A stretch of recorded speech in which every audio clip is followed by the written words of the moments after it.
Alex shifted the last box onto the creaky wooden floor of their new apartment and sighed. The place was a relic of the 1970s. Faded floral wallpaper, yellowing linoleum in the kitchen, and a faint, musty smell that lingered in the air. But it was cheap, and for someone trying to make a living as a sound engineer, that mattered more than charm. "Guess this'll do," Alex muttered, wiping sweat off their brow and glancing around. The building manager had been eager, too eager, to rent the unit out, brushing off Alex's questions about the strangely low price. "Just don't ask too many questions," he had said with a smile that didn't quite reach his eyes. Alex plugged in their equipment, setting up the bare essentials, a laptop, a pair of high-end headphones, and a mixing console. Tonight's priority was finishing a project for a client, a cryptic older man named Mr. Grayson. He'd provided only vague instructions and a handful of distorted recordings to clean up and amplify. The first few hours passed uneventfully. Alex worked with the dedication of someone used to the solitude of night, editing waveforms and removing interference. It wasn't until they leaned back for a break that they heard it. A faint whisper. At first, Alex thought it was the building settling. An old place like this was bound to have its quirks. But as they sat still, headphones in hand, the whisper came again, clearer this time. "Help me." Alex froze. They yanked off the headphones and scanned the room, heart pounding. The sound hadn't come through the speakers. It had come from the walls. "Hello?" Alex called out, feeling ridiculous. Silence answered. Shaking their head, they chalked it up to exhaustion and got back to work. But the whispers didn't stop. Over the next few nights, they became more frequent and stranger. Some sounded like conversations from another room, muffled but urgent. Others were isolated phrases. "Why won't you listen? It's not safe here. They're watching." Alex tried to ignore it, burying themselves in their work, but curiosity got the better of them. On the fourth night, they decided to record the whispers. Using a high-sensitivity microphone, they placed the device against the wall and hit record. At first, there was only static. Then came a voice clear as day. "You shouldn't have come here." Alex's blood ran cold. They played the recording back to make sure they weren't imagining things. The voice was there, undeniable. It didn't match any of their neighbors. They hadn't even seen or heard anyone else in the building since moving in. Armed with the recording, Alex knocked on the building manager's door the next morning. He answered in a stained undershirt, eyes bloodshot, and barely glanced at the laptop Alex held out. "It's just the pipes," he said, slamming the door before Alex could argue. Frustrated but determined, Alex returned to the apartment. That night, they pushed their equipment further, amplifying the whispers until they formed full sentences. The voices painted a fragmented story. A woman named Eleanor. A heated argument, and a sudden, abrupt silence. Alex was hooked. Whoever Eleanor was, she'd lived here, and something terrible had happened. Then came the first email from Mr. Grayson. The subject line read, "Stop." The body of the email was empty, save for one attachment, an audio file. When Alex played it, their stomach dropped. It was the sound of their own voice from earlier that night, saying, "Hello? Is someone there?" Alex stared at the screen, a chill creeping up their spine. The email was time-stamped hours before they'd recorded their own voice. How was that possible? Who was Mr. Grayson, and how did he have this file? The whispers returned that night, louder and more insistent. This time Alex didn't wait. They set up every microphone they owned, plastering the apartment walls with recording equipment. The resulting audio was a labyrinth of overlapping voices, some arguing, some crying, and one that kept repeating a name. "Eleanor. Driven by the mystery, Alex scoured the internet for any mention of the apartment building's history. A few hours of searching turned up an old news article buried in the archives of a local paper. Local woman vanishes. No leads in case of Eleanor Price. The accompanying photo showed a smiling young woman, her dark eyes filled with life. The date was from 1981, the same year Alex's building had undergone renovations. The article described Eleanor as a quiet tenant who kept to herself. Neighbors reported hearing a heated argument the night she disappeared, but police never found any evidence of foul play. The case went cold, and the building manager at the time claimed Eleanor simply moved out without notice. Alex leaned back, the puzzle pieces clicking together. The whispers, the name, the warning, it all tied back to Eleanor. But why was her voice still here, echoing in the walls? That night, Alex decided to push their investigation further. They'd noticed the whispers were loudest near the back wall of the living room, where the wallpaper was peeling slightly. Armed with a box cutter and a flashlight, they peeled back the faded paper. Beneath it was a series of strange symbols etched into the plaster, like some kind of ritual markings. They ran their fingers over the grooves, trying to decipher their meaning, when a low hum began vibrating through the room. The hum grew louder, almost unbearable, until Alex stumbled back and hit the floor. When they looked up, they saw something impossible. Shadows moving across the walls, flickering like candlelight. But there were no candles, no light source. The shadows began to take shape, forming figures. A woman, Eleanor, stood at the center, her face a mask of fear. Behind her was a larger, darker figure, its hand raised as if to strike. The scene played out in eerie silence, the figures moving like a recording stuck on repeat. Alex tried to reach for their phone to film it, but the moment they moved, the shadows froze. Eleanor's face turned toward Alex, her eyes pleading, "Help me." Her voice whispered, echoing through the room. And then, as quickly as they appeared, the shadows vanished, leaving Alex in darkness. The next morning, Alex found another email from Mr. Grayson. Subject: "You're in too deep." The email contained nothing but another audio file. When Alex played it, they heard their own voice again, this time from the night before. "Help me?" Eleanor's whisper echoed faintly in the background. Heart pounding, Alex typed a reply. "Who are you? What do you know about Eleanor?" The response was almost instant. "If you value your life, stop now. You won't like what you find." But Alex couldn't stop. Not now. Alex paced the apartment, rereading the ominous email from Mr. Grayson. "You won't like what you find." It was both a challenge and a threat, but Alex couldn't shake the image of Eleanor's pleading face from the night before. Determined to learn more, Alex spent the day researching the landlord, the building, and anyone connected to Eleanor Price. But Mr. Grayson was a ghost. No social media, no business records, not even a phone number. The only link to him was the cryptic audio project and the strange, foreboding emails. When night fell, Alex decided to dig deeper. Literally, the markings on the wall suggested there was something hidden behind the plaster. Grabbing a small hammer, Alex chipped away at the brittle surface. It didn't take long to break through. Behind the wall, Alex uncovered a hollow space no larger than a shoebox, containing a dusty reel-to-reel tape recorder and a stack of faded photographs. The photos showed Eleanor in various stages of her life, smiling at a park, sitting in the apartment, and finally, standing with a man whose face was scratched out. The last photo was the most disturbing. It showed Eleanor in the same apartment, her face pale and eyes wide with terror. The scratched-out man stood behind her, his hands on her shoulders.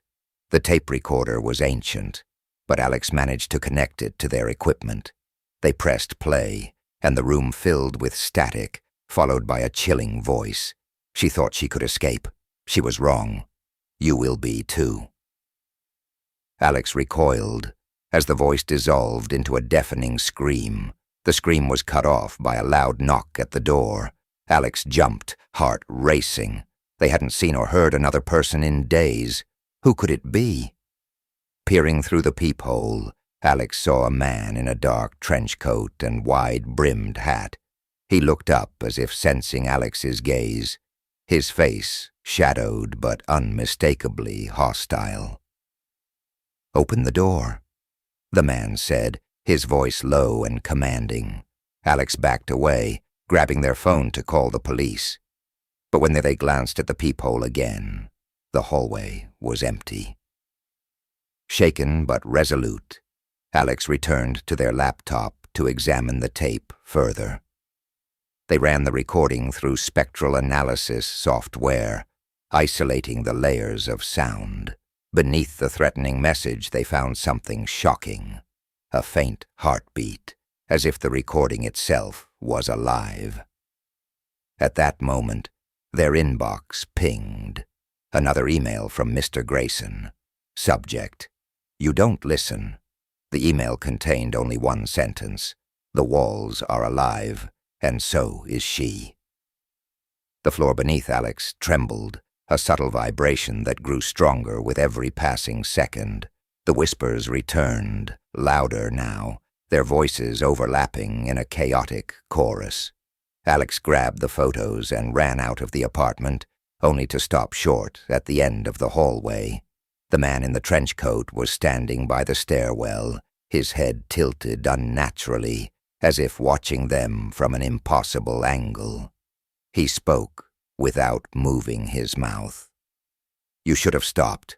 Now you belong to the walls, too." Alex stumbled back, heart pounding, as the man in the trench coat seemed to dissolve into the shadows. His warning echoed in Alex's mind. Now you belong to the walls, too. Terrified but resolute, Alex fled the hallway and burst out into the night air.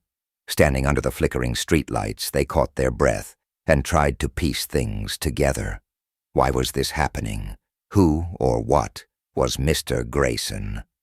Driven by desperation, Alex decided to find answers the only way they knew how, by returning to the apartment and confronting its secrets.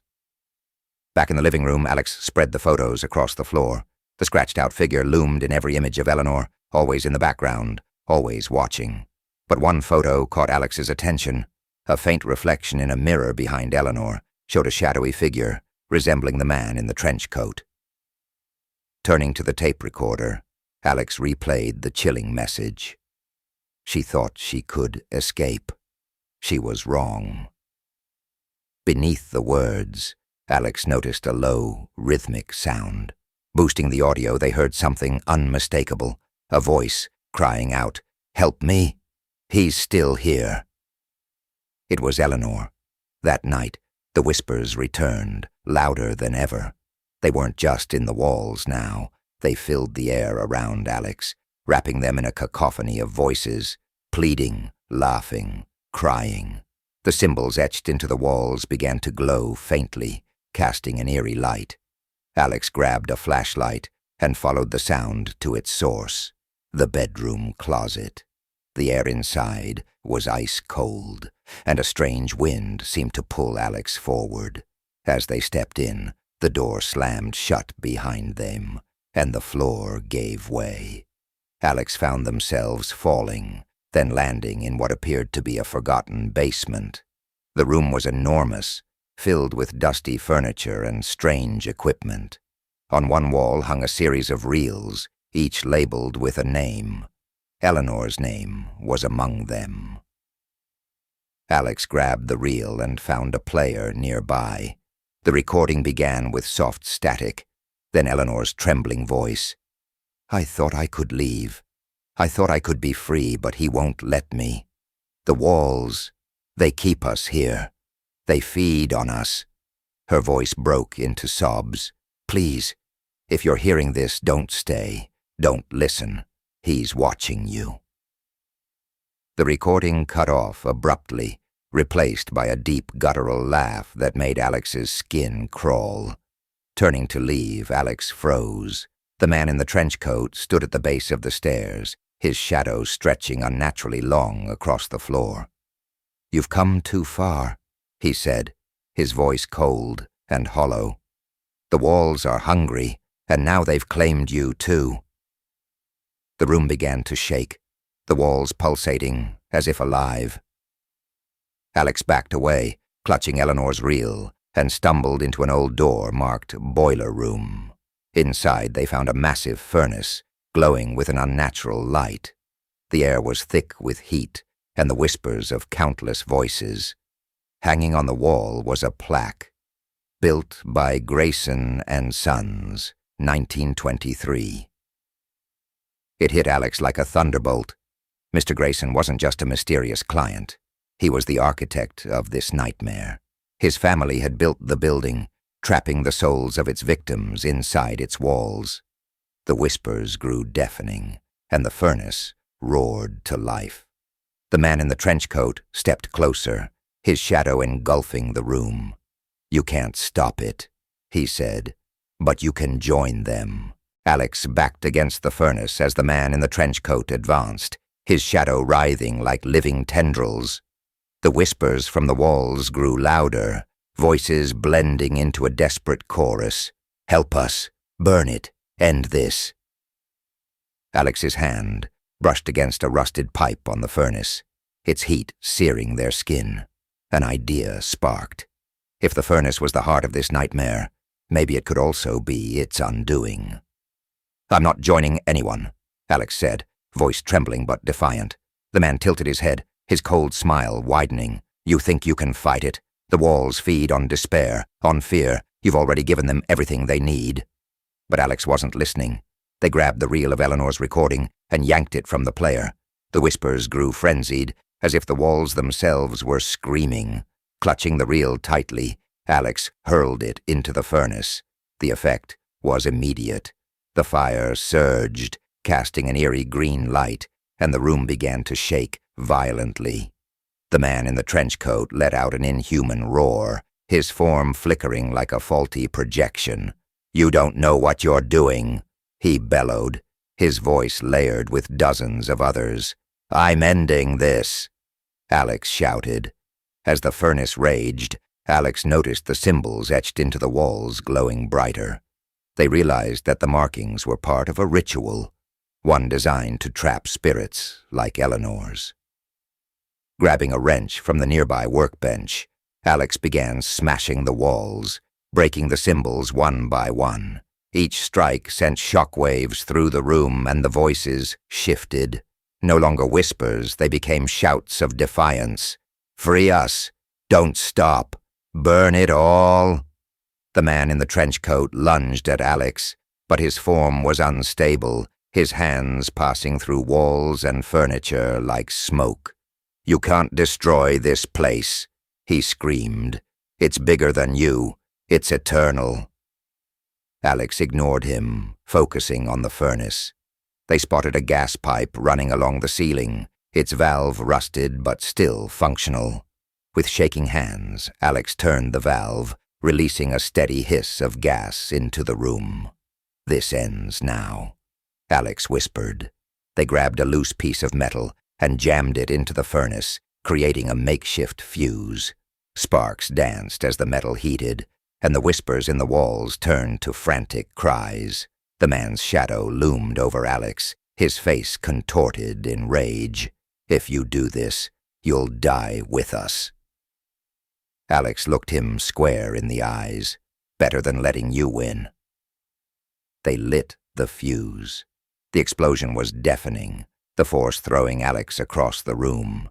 Flames roared through the basement, consuming everything in their path. The walls groaned, cracking open to release a torrent of ghostly figures, Eleanor among them. She turned to Alex, her face no longer filled with fear, but with gratitude. "Thank you," she whispered, before fading into the light. As the fire spread, Alex scrambled toward the stairs. The building was collapsing, flames licking at their heels. Gasping for air, they burst through the front door, just as the structure gave way, burying the horrors of the past beneath the rubble.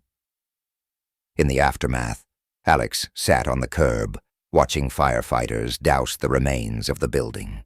They clutched a single photo, the one of Eleanor smiling in the park, rescued from the basement before the explosion. A detective approached, clipboard in hand. "You're lucky to be alive. This place was a death trap. Any idea how the fire started?" Alex shook their head. "Just bad wiring, I guess." As the detective walked away, Alex thought they heard a faint voice in the wind, soft but unmistakable. "Thank you." Weeks later, Alex received an unmarked package. Inside was a single reel-to-reel tape, along with a note, "This isn't over. G." The tape sat untouched on Alex's desk, a chilling reminder that some echoes can never be silenced.